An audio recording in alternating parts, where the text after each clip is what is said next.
कहा कि आप नमः शिवाय करें, इस पंचाक्षर को करें आप, इससे आपके लौकिक कष्ट भी कम होंगे और थोड़ा मन भी आपका शिवगामी होगा, शिव की ओर चलेगा।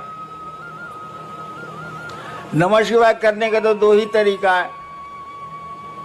एक आप किसी माला पे कर सकते हैं 108 बार।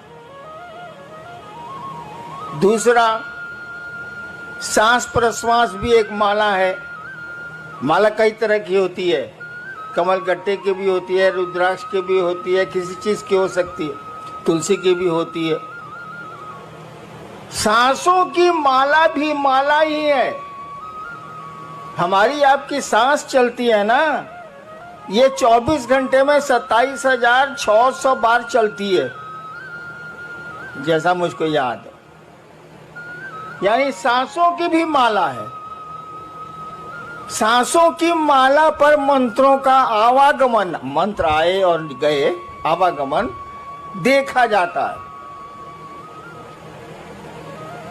तो नमः शिवाय जो आपका शिव का पंचाक्षर मंत्र है, आपके गुरु का मंत्र है, उसको सांसों पर चढ़ाइए नमः और शिवाय सांस से जाने दीजिए।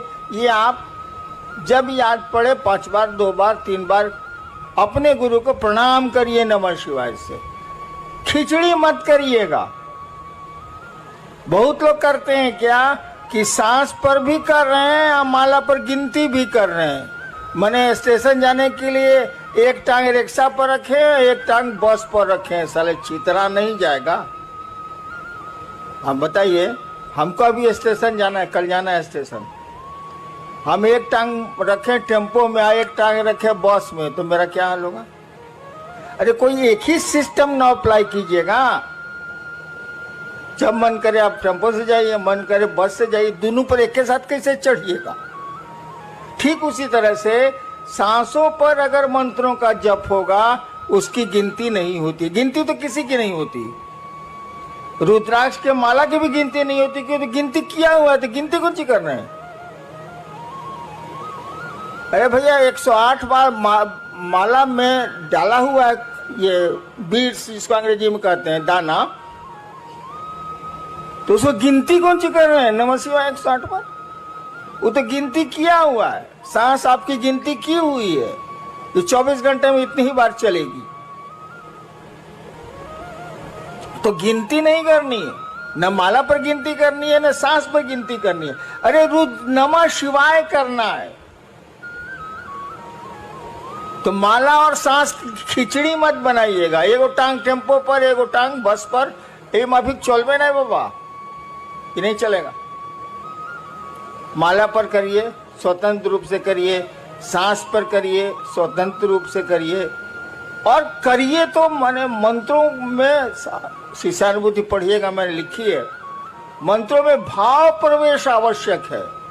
यानी आप नमः शिवाय किए, सोच रहे हैं खिचड़ी पकी कि नहीं पकी, ये तो मंत्र जप नहीं हुआ।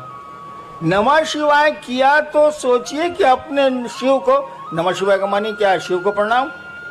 नमः शिवाय किया तो सोचिए कि शिव को प्रणाम आपका मन कर रहा है।